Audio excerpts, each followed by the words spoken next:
안녕하세요. 창의적인 아이디어와 도전 정신으로 창업을 준비하는 분들을 위해서 울산 창조경제혁신센터와 울산 MBC가 공동으로 마련한 2021 유별난밤 진행을 맡은 아나운서 김보라입니다. 네, 로컬이 시대적 화두로 떠오르면서 제대로 알려지지 않은 숨은 역사와 문화, 골목상권, 시장 등 지역의 모든 것들이 자원이 되고 있습니다. 그러면서 그것은 곧 지역의 성장 동력이 되고 있는데요. 여러분 혹시 로컬 크리에이터라는 말 들어보셨나요? 지역의 자원과 특성 등을 기반으로 혁신적인 아이디어를 접목해서 지역의 문제를 해결하고 그리고 새로운 가치를 창출하는 창업가를 말합니다. 최근 이 로컬 크리에이터가 코로나19로 국내 여행 수요가 늘어나고 또 청년 창업의 새로운 분야로 떠오르면서 주목받고 있는데요. 그래서 오늘 유별난 밤에서는 이와 관련해서 아주 특별한 분을 모셨습니다. 젊고 독창적인 아이디어로 무장한 로컬 크리에이터 도원우 대표와 함께하겠습니다.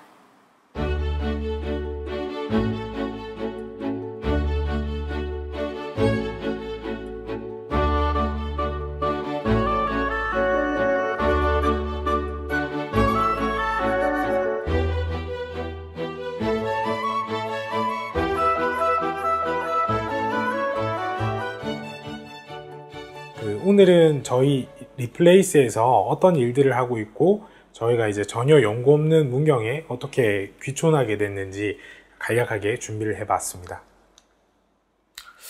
저희 회사는 리플레이스라고 하는 로컬 컨텐츠 기업이고요. 본사는 경상북도 문경 산양면에 있습니다. 산양면은 그 문경 내에서도 가장 작은 면인데요. 여기에 좀 연고 없는 청년들이 한 3년 전쯤에 이쪽으로 귀촌을 해서 스타트업을 설립을 했던 것 같습니다. 저희는 처음 시작할 때는 그 개인 사업자의 어떤 형태로 자영업으로 시작을 하다가 2019년도에 주식회사로 법인 전환을 하면서 좀 스타트업, 그러니까 기업의 형태를 좀 띠게 됐던 것 같고요. 현재는 13명의 직원들과 함께 일을 하고 있습니다. 문경에 있는 저희 운영 사업으로는 버려진 한 200년 정도 된 한옥을 저희가 한옥 카페랑 한옥 스테이로 만든 화수원이라는 공간이 하나가 있고요. 그리고 100년 정도 된 양조장을 저희가 또 개조를 해서 복합문화 공간으로 만든 산양정행소라는 공간, 그리고 지금 촬영을 하고 있는 옛날에는 이제 일제시대의 금융조합장, 그 은행장이 살았던 지금 편집샵과 의상대여소를 같이 하고 있는 벼뜨는 산, 그리고 마지막으로 청년들이 와서 살 수 있도록 저희가 여성 전용 쉐어하우스를 이 문경에 건립을 했어요. 이렇게 4가지를 문경에서 운영을 하고 있습니다. 저희가 하고 있는 사업을 좀 말씀드리면 대한민국 시군구의 42% 정도는 30년 내에 자연 소멸한다고 그래요.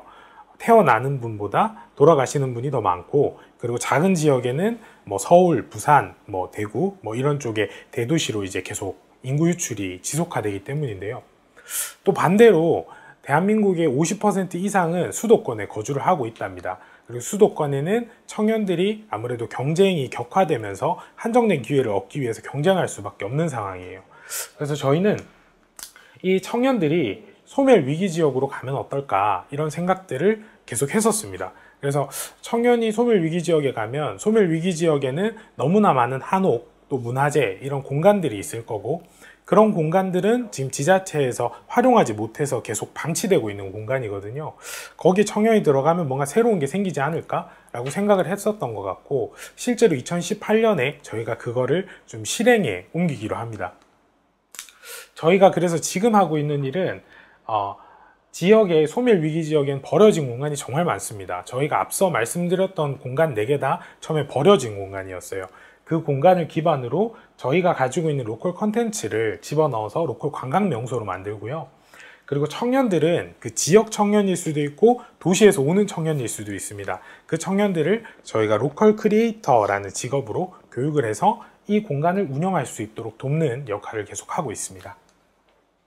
저희가 작업한 주요 로컬 컨텐츠에 대해서 말씀드리겠습니다. 우선 첫 번째 프로젝트고요.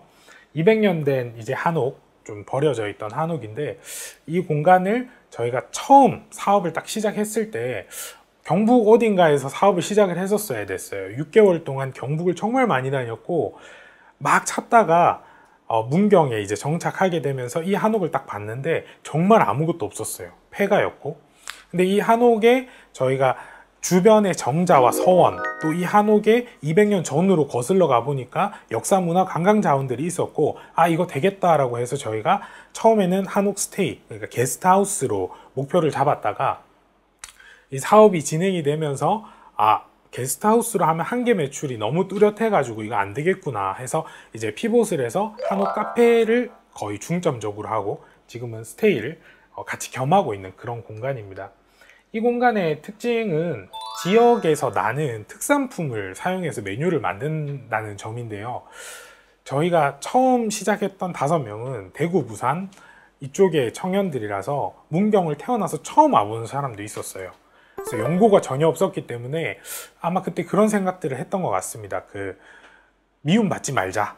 우리는 이주 청년이기 때문에 우리가 돈을 벌면 지역도 반드시 돈을 벌게 만들면 적어도 우리를 미워하시진 않겠지라는 생각을 했던 것 같고, 쌀이나 찹쌀 이런 것들은 정말 어느 지역에서나 나는 이 농산품이거든요.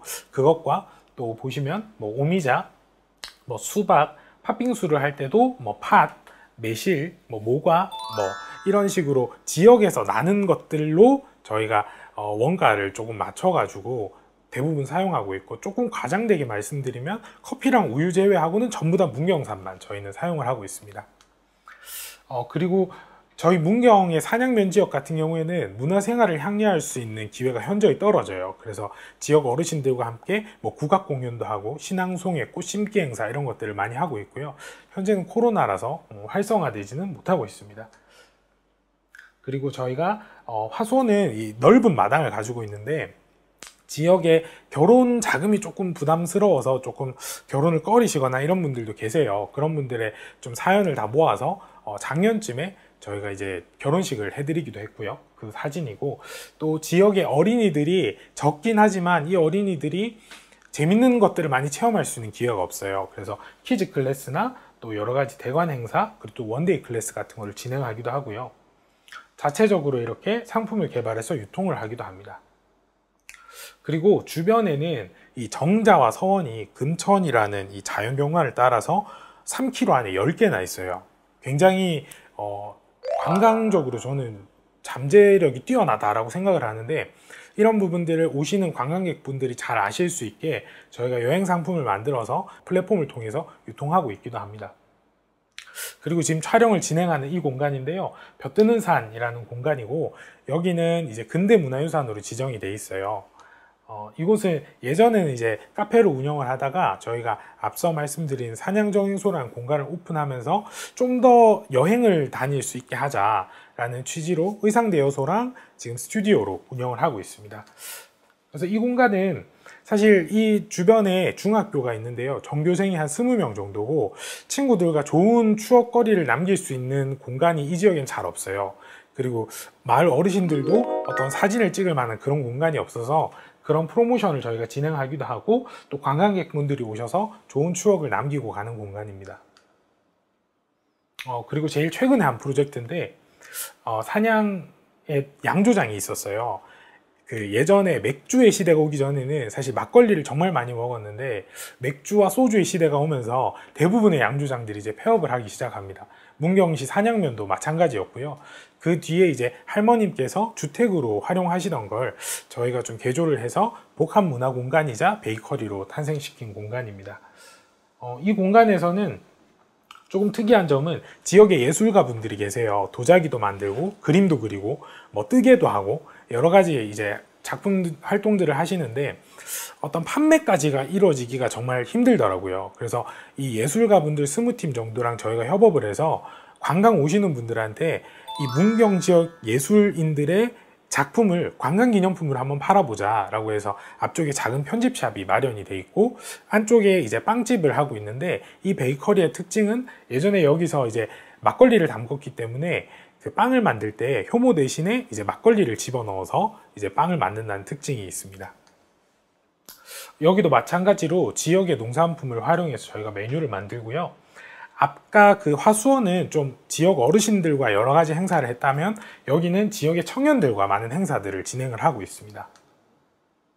그리고 저희가 이 공간을 구축할 때 저희가 양조장 안에 들어가 보니까 옛날에 쓰던 세금 계산서, 펌프 이런 것들이 많았어요. 그래서 그런 것들을 버리지 말고 전시를 하자라고 해서 그런 것들이 잘 전시되고 아카이빙 되어 있는 공간입니다.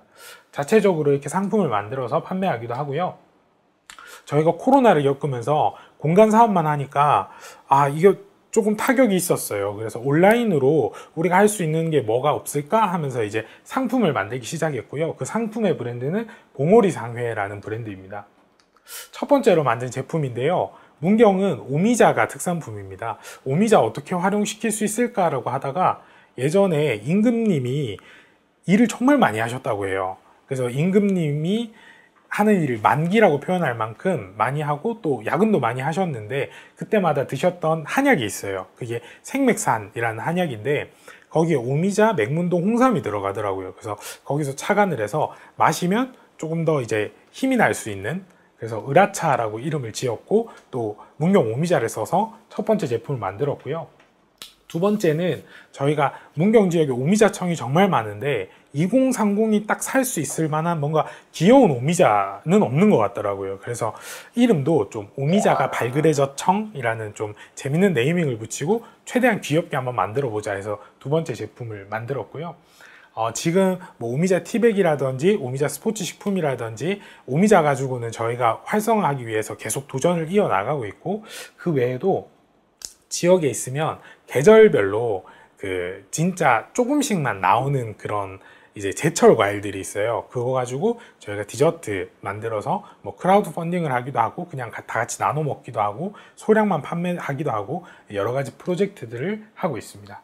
그 외에도 이제 저희가 이제 문구류 쪽에 브랜드 두 가지를 운영을 하고 있는데, 한 가지를 말씀드리면 저희가 환경 문제에 대해서는 되게 민감해요. 플라스틱 사용을 줄이자 혹은 탄소 중립 이런 것들은 굉장히 민감하게 반응을 하는데, 대한민국의 되게 큰 사회 문제 중에 하나인 지방 소멸은 사실 그렇게 와닿는다는 생각은 안 들더라고요. 그래서 일단 시골이 사라지고 있다는 것부터 먼저 알리자라는 취지로 시골 친구들이라는 브랜드를 만들어서 저희가 유통을 하고 있습니다. 그리고 아무래도 시골에서 이렇게 청년들이 모여서 여러 가지 일들을 진행하다 보니까 많은 언론이나 또 주요 인사분들이 집중해 주셨던 것 같고요. 실제로 저희는 1년에 3천만 원 정도는 문경 지역의 농산품을 직접 구매하는 것 같습니다. 저희가 지역에 연고 없는 데 내려와서 정착하기 위해서 두 가지를 좀 집중해서 신경 쓰고 있는데, 첫 번째가 경제적 상생, 두 번째가 감정적 상생입니다.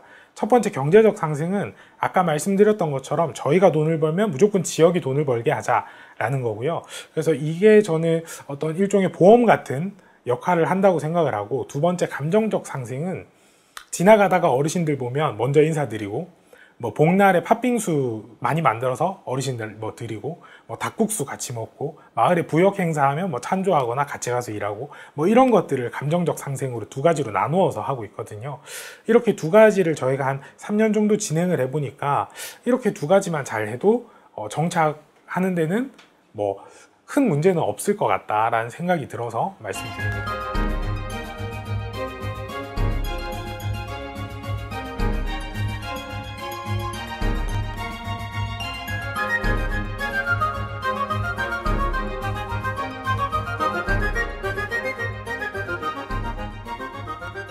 아니 제가 이렇게 문경에 처음 와보거든요. 근데 오는 내내 정말 힐링이 되는 거예요. 너무 좋더라고요. 어쩌다가 대표님이 이렇게 문경에 오셨어요? 아니 고향은 아니시잖아요.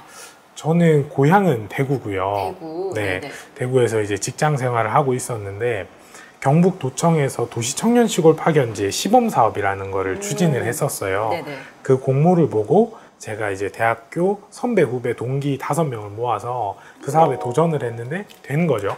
근데 이 사업의 요지가 경북으로 가서 창업을 하면 지원금을 주겠다라는 거였거든요. 그래서 경북 어디서 할까 6개월 정도 막 다니다가 결국에 이제 여러 가지를 보고 문경에 정착하게 된 것 같습니다. 그러면 뭐 처음부터 딱 문경이 좋다 그래서 내려온 건 아니시고 돌아다니다가 네. 이곳이 좋겠다라고 생각이 드신 거구나. 네. 근데 방금 전에 도시청년 네, 시골 파견제라고 네, 말씀을 네. 해주셨는데 네. 그런 제도를 통해서 또 확장된 사례가 있나요? 네, 그럼요. 경북도에서는 사실 2017년 그때 엄청 파격적인 지원 정책이었다고 생각을 해요. 한 3회차 정도 더 진행이 돼서 여러 기수들이 23개 시군에 이제 배치가 됐었고, 지금도 다양한 협업 프로젝트들이 일어나서 다양한 지자체가 활성화되고 있는 걸로 알고 있습니다. 문경이 그럼 첫 사례인가요? 네, 문경은 저희가 첫 번째였어요. 그렇구나. 네. 근데 사실 문경은 그 인구 자체가 7만 명 정도로 알고 있는데, 네. 사실 작년으로 봤을 때 대표님이 다녀간 이후에 8만 명이 왔다 갔다고 하더라고요. 네. 근데 사실 이 산양면은 그렇게 뭐 특별한 관광지가 있는 것도 아니고, 네. 근데 이렇게 말 그대로 정말 핫플레이스가 될 거라고 예상하셨어요? 아니요, 처음에는 전혀 예상을 못했고, 처음에 이 산양면의 화수헌이라고 하는 이 한옥 부지를 봤을 때는 그냥 폐허였어요, 말 그대로. 그래서 저희가 영업을 할 수 있을까부터 좀 걱정을 했던 것 같아요. 그렇죠. 폐가를 보면 우선은 무서우니까. 네. 네, 어떤 아이디어가 떠오르진 않았을 것 같은데 대단하세요, 그래도. 감사합니다. 근데 그 많은 아이템들이 있잖아요. 네. 근데 그래도 이거를 보고서 카페 해야겠다, 혹은 뭐 게스트하우스 해야겠다 느낌이 처음부터 오신 거예요? 공간을 보고 사실 사업 아이템을 선정하지는 않았고요. 그 공모 사업을 할 때 저희가 게스트하우스를 하고 싶었어요.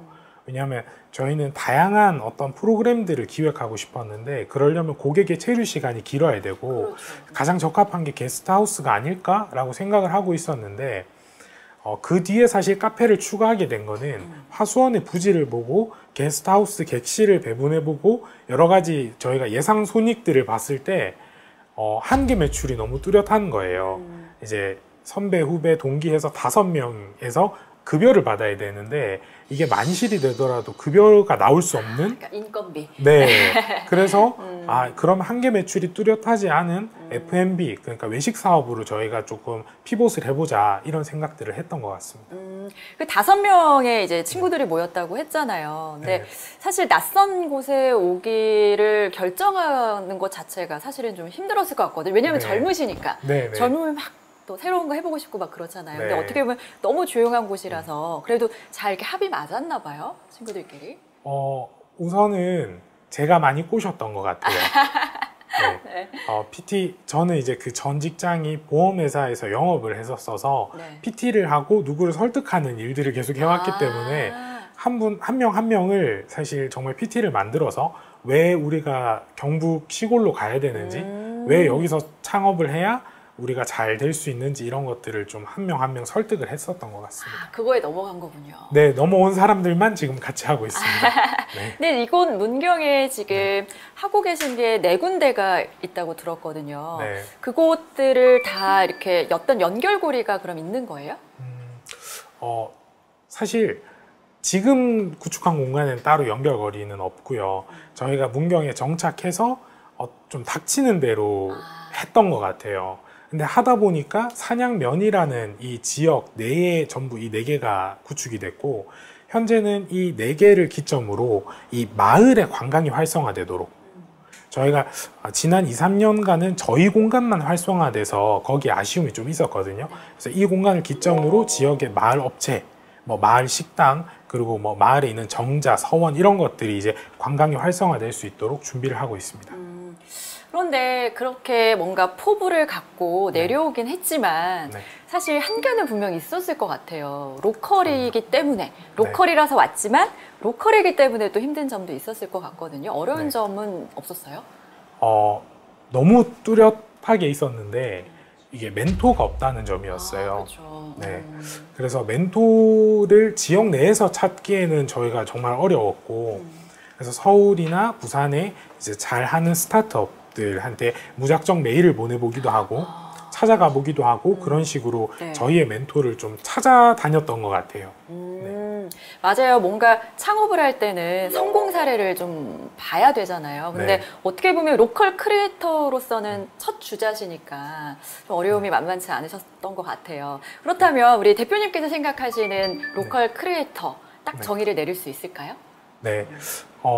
이제 이 직업이 조금 더 많이 쓰이는 것 같아서 너무 기쁘고요. 로컬 크리에이터라고 하면 지역에 잠재되어 있는 자원을 가지고 새롭게 콘텐츠를 만드는 사람이라고 많이들 이야기를 하시는데, 저희 사내에서는 좀 한 가지를 더 추가를 하는 게 반드시 지역과 상생해야 돼요. 그렇죠. 경제적이 됐던 문화적이 됐던. 그래서 이 로컬 크리에이터가 있고 없고가 지역에 분명하게 차이가 있어야 된다고 생각을 하거든요.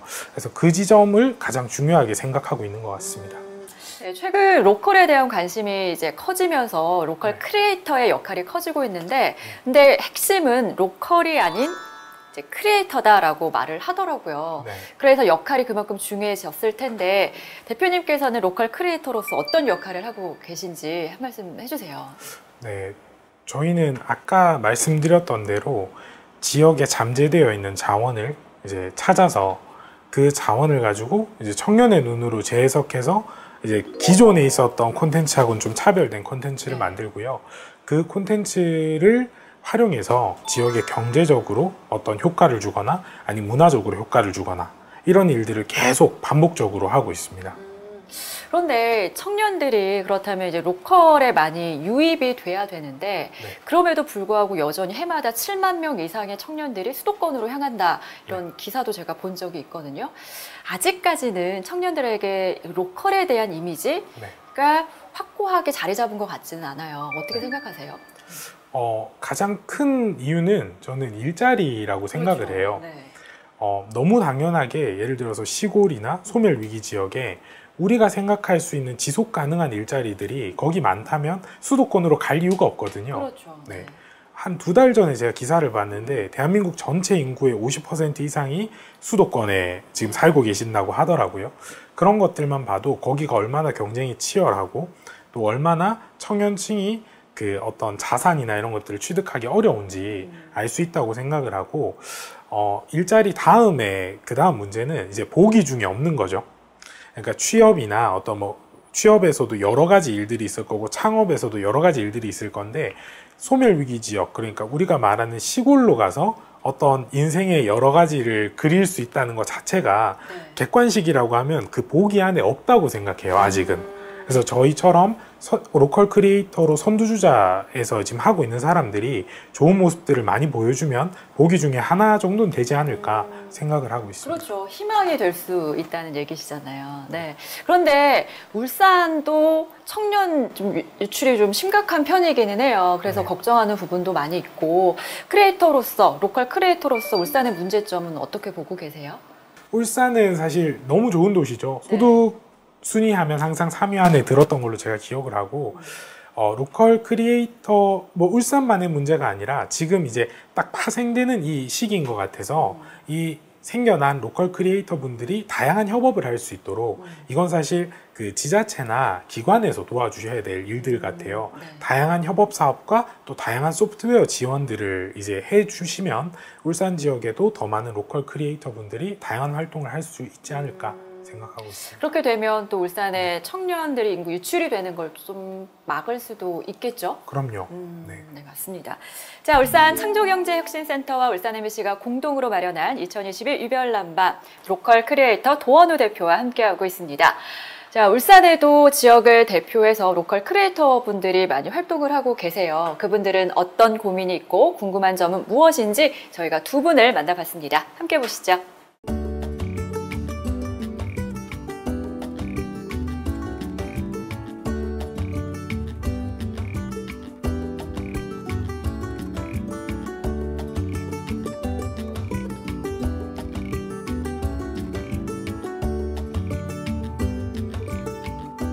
네, 저는 제가 하던 일을 그만두고 이제 부모님이 하시던 이 장유 사업을 이어서 하고 있는데요. 아무리 좋은 제품을 만들더라도 이거를 판매하고 유통하고 판매처를 찾는 게 정말 어렵더라고요. 그래서 어떻게 하면은 좋은 판로를 뚫을 수 있고 매출로 창출시킬 수 있는지 이게 궁금합니다. 맞아요. 지역에서 이제 활동하고 계신 로컬 크리에이터 분들이 가장 고민하는 부분일 것 같아요. 상품은 좋은데 이거를 잘 팔아야 하는데 이렇게 판로 개척 자체가 좀 어려우니까 대표님만의 노하우가 있다면 어떤 게 있을까요?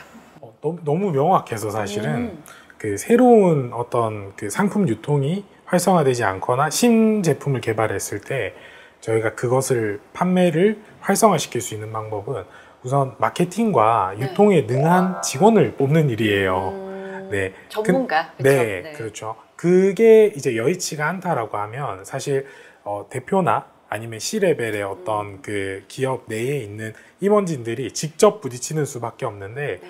저희도 바로 그런 마케팅 전문가를 고용하긴 힘들었기 때문에 했던 일들은 최대한 많은 플랫폼을 좀 경험해보는 일이었어요.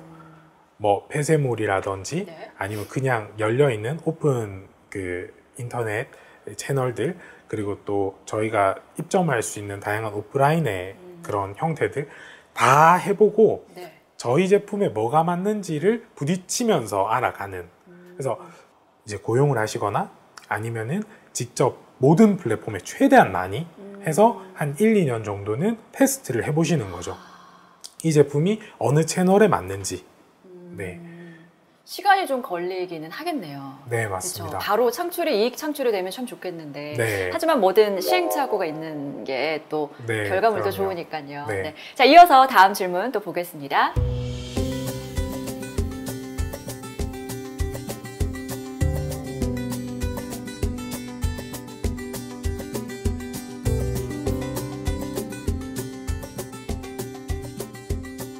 네, 앞으로 전통적인 보존과 현대적인 개발 이 두 가지를 조화롭게 발전할 수 있는 방법이 있는지 궁금합니다. 이 질문은 우리 대표님이 아주 특화된 분야인데요. 전통과 현대가 이상적으로 조화되는 거. 네. 노하우 알려주시죠. 네. 저희가 하는 방법을 말씀드리면 콘텐츠는 옛날 거 전통을 그대로 가지고 가고요. 표현 방식만 현대로 좀 바꿔요. 디자인이라든지 네. 아니면은 기존에 있던 컨텐츠를 사용하는 방법이 있잖아요. 네. 유저가 어떤 식으로 사용 경험을 하지 이런 것들을 생각해서 사용 경험만 조금 더 현대적으로 바꾼다던가 불편한 부분들을 네네. 빼고, 그래서 기존에 갖고 있는 컨텐츠는 저희가 대부분 그 지역 어르신들의 말씀이나 책이나 아니면 네. 그 각 지자체에는 문화예술을 담당하는 부서가 있어요. 그 공무원분들한테 많이 들은 것들로 아카이빙을 하고 그 다음에 이제 풀어내는 진짜 판매하는 컨텐츠를 만들 때는 저희끼리 좀 회의를 하는 편이에요. 그래서 옛날에 이 전통적인 방식은 우리가 이거를 프로그램으로 풀어내면 비효율적이구나, 이건 돈이 안 되는구나 라는 것들, 이런 것들은 빼버리고 또 이렇게 하면 조금 더 간결하고 느낄 수 있겠다라고 하면은 그건 넣고, 이런 식으로 저희끼리 회의를 해서 하는 편인 것 같습니다. 그러면 결국은 좀 젊은 층한테 먹힐 수 있는 네. 현대적인 거라는 건 그런 부분에 조금 더 초점을 두면 좋겠다는 말씀이신 거네요? 네, 맞습니다. 이 2030을 타겟으로 하셔야, 그렇죠. 네. 저희도 문경에서 처음에 화수원을 할 때 2030을 타겟이라고 하니까 많은 분들이 여기 2030이 없는데 네. 타겟을 잘못 잡은 거 아니냐라고 하셨는데, 2030을 타겟으로 잡으니까 2030의 자녀, 2030의 부모를 2030이 데리고 오더라고요. 그렇죠. 네, 그래서 가장 첫 번째 어떤 좀 메인 프로젝트를 진행할 때는 저희는 타겟을 무조건 2030에 좀 맞추는 편입니다. 네. 자, 이어서 다음 질문 보겠습니다.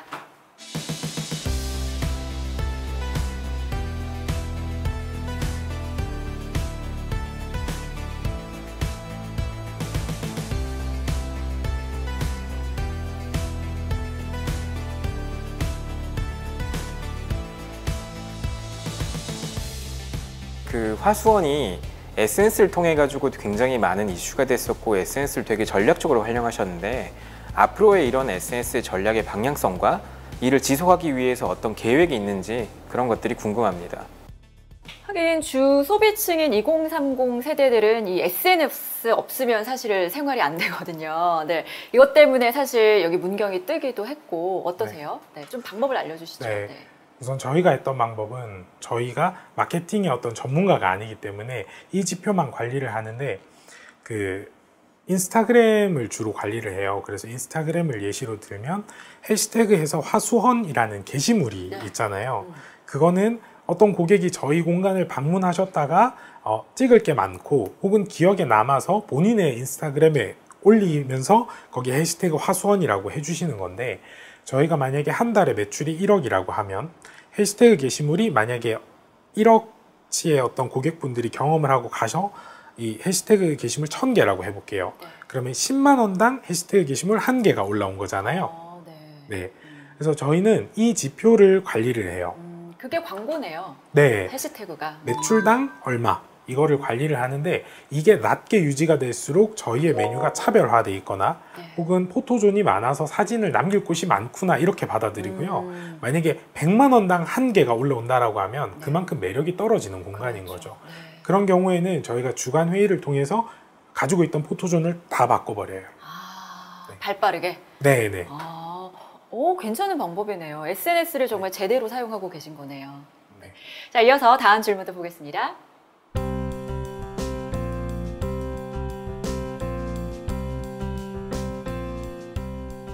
문제가 발생했을 때 팀원들끼리 어떻게 해결해 나갔는지 그런 일화들이 좀 많이 궁금합니다. 네, 아까 말씀하셨지만 설득을 원래 잘한다고.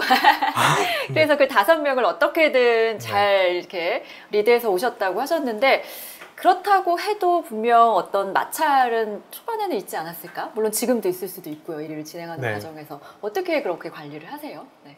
그 창업 초기에 멤버를 선정할 때 좀 저랑 그 결이 맞는다고 해야 되나요? 네. 그런 분들을 제가 일단 집중적으로 좀 공략을 했던 것 같고 그런 분들이 오고 나서 사실 저희가 시범 사업을 할 때 저희 옆에 팀 그러니까 저희 총 10명을 뽑아서 저희 말고도 팀이 2팀이 더 있었거든요. 그 팀들은 공동대표를 하거나 이런 것들을 조금 기관에서는 좀 권장을 하셨어요.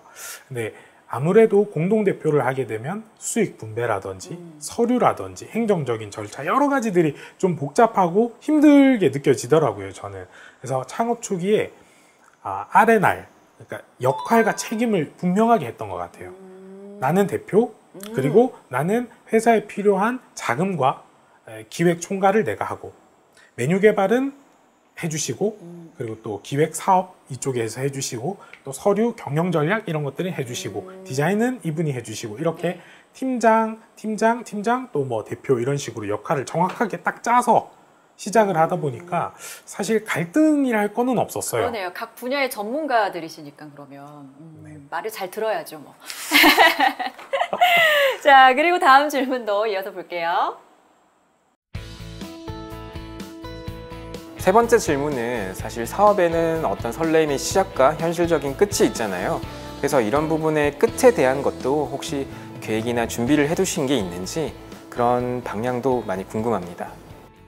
그래요, 맞아요. 그 창업하시는 분들이 가장 걱정하고 있는 부분이 시작은 호기롭게 했으나 사실 이제 끝에 가서는 잘못되면 어떡하지? 뭐 이런 나름의 불안감도 있을 텐데 어떠셨어요? 우선은 이제 다른 소멸위기 지역도 정말 심각하거든요. 그런 지역들에 잠재되어 있는 자원을 이제 개발을 해서 문경처럼 사회에 우리가 여러 가지 활력을 줄 수 있을까 고민하는 단계고 그걸 이제 실행에 옮기는 단계예요. 그래서 그런 것들을 계속 해 나갈 것 같고 어느 순간 제가 이제 만약에 사업의 끝이 오게 된다라고 하면 저는 그런 게 아닐까 싶어요. 지금은 외식 사업으로 지역에 활력을 주고 있지만 뭐 농업으로 저희가 바꾼다든지 아니면 또 더 좋은 방법이 생각난다든지 그런 것 같아서 아마 이 계열의 일은 계속 쭉 할 것 같고요. 계속 만약에 이 창업이 끝나더라도 연쇄적으로 계속 또 창업을 하지 않을까 싶습니다. 네. 불안은 하세요? 어떠세요? 불안이요? 네. 늘 불안하죠, 사실은. 네. 저희 사업 구조가 안정화되어 있는 건 아니거든요. 그래서 늘 불안하지만 지금 주어진 일을 안 하면 더 불안하니까. 네, 더 불안하니까 맞아요. 계속 하는 상황인 것 같아요. 네. 제가 도원우 대표를 만나면 꼭 여쭤보고 싶은 게 있었어요. 사실 코로나 시대가 되면서 의도치 않게 집콕 생활도 늘어나고 이동 제한이 적어지면서 온라인에 대한 집착이 좀 강해졌잖아요. 디지털에 너무 이제 집착을 하게 되고 그래서 그게 이제는 오히려 너무 질리다. 지쳤다, 피로함이 막 쌓인다라고 얘기를 하시더라고요. 그러면서 이제 오프라인으로 회귀할 가능성이 높아지고 있다. 그렇기 때문에 로컬이 더 중요해지고 있다. 이렇게 얘기를 하고 있는데 그런 부분에 대해서는 동의를 하시는지. 네. 포스트 코로나 시대에 더 로컬이 주목받을 수 있을까요? 네, 그럼요. 제가 우선은 2019년하고 2020년하고 저희가 거의 비슷한 규모의 사업장을 운영을 했는데 19년보다 20년, 그러니까 20년부터 코로나가 왔잖아요. 2배 이상 성장을 했어요, 저희는. 그래서 중소도시 여행 트렌드는 이거는 예측이 아니라 지금 이미 일어나고 있는 현실인 거고, 또 그 외에도 저희가 이제 뭐 온택트라고 하는데 뭐 지금 기술이 계속 발전하고 있잖아요. 메타버스나 자율주행 이런 것들이 저는 공간의 제약을 없앤다고 생각을 해요. 그래서 굳이 수도권에 저희가 힘든 자금들을 이제 모아가면서 고정 자산을 취득해야 될 이유가 없어지는 시대가 온다고 생각을 해서 많은 청년들이 좀 더 이제 지역에 많이 내려와서 이 로컬 산업이라는 게 활성화될 수 있다고 생각합니다. 오히려 지금이 기회가 될 수도 있는 거네요. 그럼요. 네. 근데 그럼에도 불구하고 해서는 안 되는, 지양해야 되는 부분도 있을 것 같은데 어떻게 보세요? 저희가 조금 안 하고 싶어하는 부분인데 무분별하게 좀 발전시키는 거죠. 그렇죠. 네. 네. 그래서 저희는 좀 의도적으로 매입은 안 하려고 하고 있어요. 부동산에 대한 것들. 더 빨리 임대로 하면 더 빨리 확장할 수 있다는 그런 그렇죠. 네. 이제 자산이 투입이 안 된다는 부분도 있지만 그거를 저희가 매입을 하다 보면 결국에는 시세 차익을 노려야 되는 상황이 오기 때문에 의도적으로 그거는 안 하려고 하고 있고, 또 한 가지는 지역 주민을 우선시해야 돼요.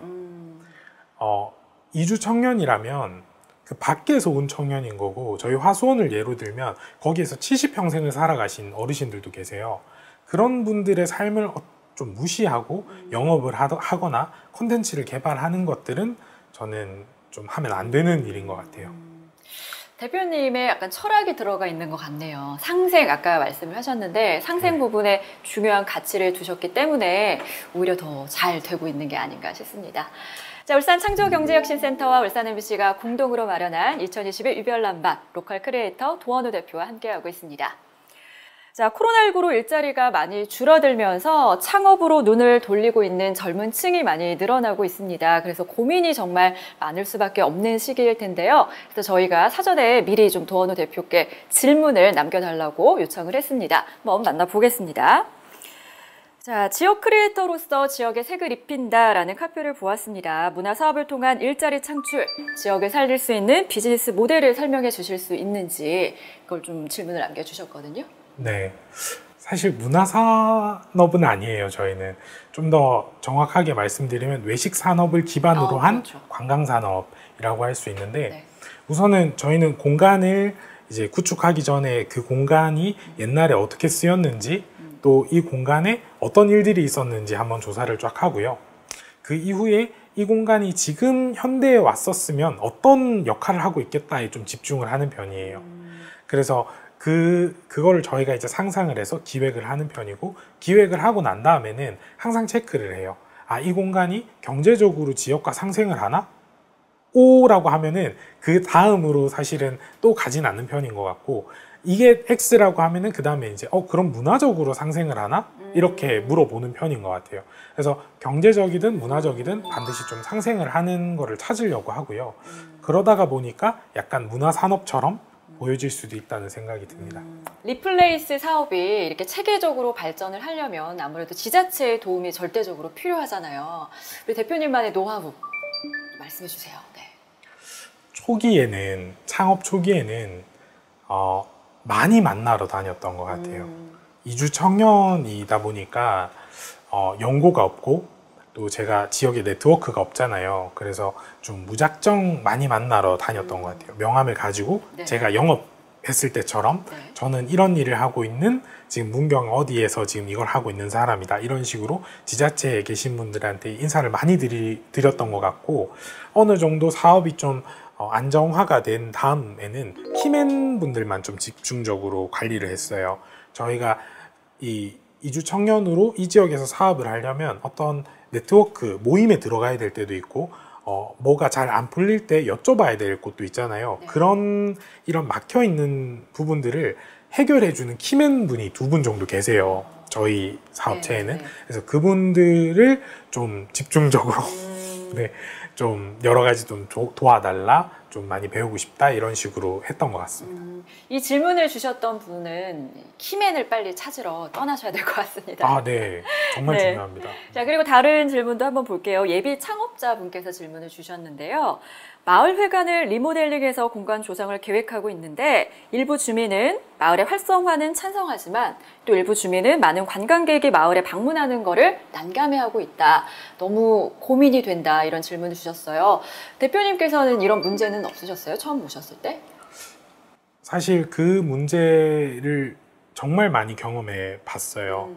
그렇기 때문에 6개월을 경북을 다녔던 것이거든요. 처음 사업지는 정해져 있었어요. 근데 그 사업지에서 뭔가 잘 안 됐고 비슷한 사례로 그래서 조금 더 개방적인 문화가 있는 곳이 어딜까 하면서 6개월 동안 경북을 다녔고 그게 문경이라서 저는 여기 정착했거든요.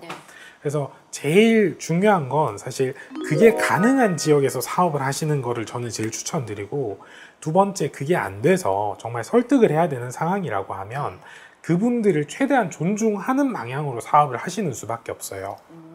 왜냐하면 그분들의 어떤 불편함을 약간 묻어둔 채 사업이 진행돼서 활성화가 되고 나면 더 큰 문제로 벌어질 가능성이 높거든요. 그렇기 때문에 저는 좀 개인적으로는 좋은 사업 아이템이고 하지만 정말 완강하게 그런 생각을 가지고 계시다면 다른 곳에서 사업을 하시는 걸 추천드리겠습니다. 맞아요. 결국은 상생이 가장 큰 핵심인 것 같아요. 네. 네. 자, 그리고 이어서 다른 질문도 보겠습니다. 자, 관광 사업을 시작하면서 도움을 받기 위해 어떤 커뮤니티나 인프라를 활용했는지 가장 도움이 됐던 건 무엇인지 궁금합니다. 라고 질문을 주셨어요. 네. SNS 아까 말씀하셨지만 그 외에도 다른 네. 게 있을까요? 저희는 일단 매출에 직결된 거는 아까 말씀드렸던 SNS 마케팅일 것이고요. 그 공간 기획 전체적으로는 저희가 이제 잘하는 스타트업을 리스트업을 해가지고 메일도 보내고 등기도 보내고 전화도 하고 이렇게 해서 한 100군데 정도를 해서 한 2군데 정도는 저희를 만나 주셨던 것 같아요. 그분들이 사실 화수원이나 이런 것들을 할 때 정말 많은 도움을 주셨어요. 그래서 그거를 보고 저희가 저렇게 하는 거구나 라고 느꼈고 그 뒤에 벼뜨는 산이나 산양정행소를 잘 구축을 할 수 있었던 것 같거든요. 그래서 처음에 어떤 활성화된 사업체를 가진 대표님이 아니시라면 저는 멘토를 먼저 찾아서 충분히 검증된 멘토를 찾아서 그분한테 부탁을 하고 그 다음에 이제 그분이 하는 거를 습득을 하다 보면 자연스럽게 어떤 성장을 할 수 있는 단계까지 가실 수 있지 않을까. 네. 로컬 크리에이터로 활동해 오면서 가장 중요하게 생각하고 있는 핵심 가치나 그걸 또 키워드로 풀어본다면 어떻게 표현하실 수 있을 것 같으세요? 제일 핵심은 계속 말씀드렸듯이 상생인 것 같아요. 네. 요즘에 들어서 그런 생각들을 더 많이 하는데 저희가 화수원과 산양정행소 벼뜨는 산을 기획을 했지만 진짜 지역민이 원하는 거였을까라는 고민을 많이 하거든요. 지금 오히려? 네네. 그래서 그때는 사실은 뭐 저희도 너무 이렇게 사업은 해야 되고 그저 급여는 안 나오고 막 이런 상황에서 급하게 이게 추진이 되다가 요즘 들어 그런 생각을 많이 하는 것 같아요. 그래서 이 다음 공간 프로젝트 지금도 진행을 하고 있지만 그런 공간들에서는 진짜 지역민이 뭘 원하는지 저희가 설문조사를 한번 다 하고 들어가요. 그래서 진짜 지역민이 원하는 걸 하면서 저희도 돈을 벌고 여러 가지 가치들이 창출되는 게 맞겠다라는 생각을 많이 하고 있습니다. 그렇다면 미래의 청사진은 어떻게 그리고 계세요? 우선은 대한민국 내륙에서 가장 인구가 적은 지역이 경상북도 영양이에요. 울릉도를 포함해도 울릉도 다음으로 적어요. 그렇구나. 16,000명밖에 안 돼요. 그리고 저희가 설문조사를 한 결과로는 청년층의 행복도가 가장 낮아요. 그 주말에 영양에서 시간을 보내는 청년은 11%밖에 없거든요. 나머지는 다 서울, 부산, 대구로 가는 거예요. 놀러. 그래서 저희는 이 지역에서 화수원처럼 이런 모델을 만들어서 성공을 하면 많은 지자체들과 또 수도권에서 경쟁을 격하게 하고 있는 청년들한테 새로운 메시지 던져줄 수 있지 않을까라는 생각으로 영양에도 화수원처럼 버려진 고택이 있어요. 거기서 지금 프로젝트를 하고 있습니다. 대표님께서? 네네. 그러면 제가 가보려고 했는데 안 되겠네요. 자, 마지막으로 우리 로컬 크리에이터 분들에게 이것만큼은 잘했으면 좋겠다라고 조언 한 말씀만 해주세요. 많이 힘이 될 것 같거든요. 네. 로컬 크리에이터는 두 부류 정도가 되는 것 같은데, 하나는 전문화된 분, 그리고 한 부류는 전문화되지 않은 분. 그래서 전문화된 분들은 사실 제가 조언을 안 드려도 너무 잘하실 것 같아요. 예술에 특화돼 있거나 뭔가 이미 그 디지털 노마드라고 하죠. 그런 이제 플랫폼들을 이용해서 수익을 충분히 올리실 수 있는 분. 근데 그렇지 않은 분들한테 저는 조언을 좀 드릴게요. 무조건 빠르게 실행해 보시면 좋을 것 같아요. 저희도 카페를 전혀 해본 경험이 없었고 커피를 어떻게 내리는지도 모르는 상태에서 화수원을 하게 됐는데, 주변에 많은 도움을 청하고 또 이거 될까 했던 거는 지금까지 좀 됐던 것 같아요. 그래서 로컬에서는 사실 한 분야를 파서 여기서 내가 지속 가능하게 있겠다, 좀 불가능할 수도 있거든요. 워낙 시장이 작고 또 성수기 비수기 뚜렷하고 지금 코로나 또 시국이 있고 하니까 다양한 분야에 도전을 하셔야 되는데, 빨리 실행하시고 빨리 테스트 결과를 얻고 이걸 계속 반복하시면 저는 잘 정착하고 또 잘 사업체가 구축이 될 수 있을 거라고 생각합니다. 네. 오늘 정말 방송을 보고 계시는 우리 청년 로컬 크리에이터를 준비 중이신 분들은 아마 우리 도원우 대표의 말씀을 통해서 많은 힘을 얻으셨을 것 같아요. 아쉽지만 이제 여기서 마무리를 해야 될 것 같습니다. 자, 로컬의 최전선에서 남들과 다른 새로운 길을 열어가며 지역 발전을 위해 새로운 동력이 되고 있는 울산 청년 창업가 여러분. 자신의 색깔을 살린 내일로 울산의 내일을, 그리고 대한민국의 내일을 만들어가길 이별난 밤에서 뜨겁게 응원하겠습니다. 네, 오늘 좋은 말씀 해주신 도원우 대표님, 그리고 2021 이별난 밤 함께 해주신 여러분 진심으로 감사드립니다. 저희는 여기서 인사드리겠습니다. 안녕히 계세요.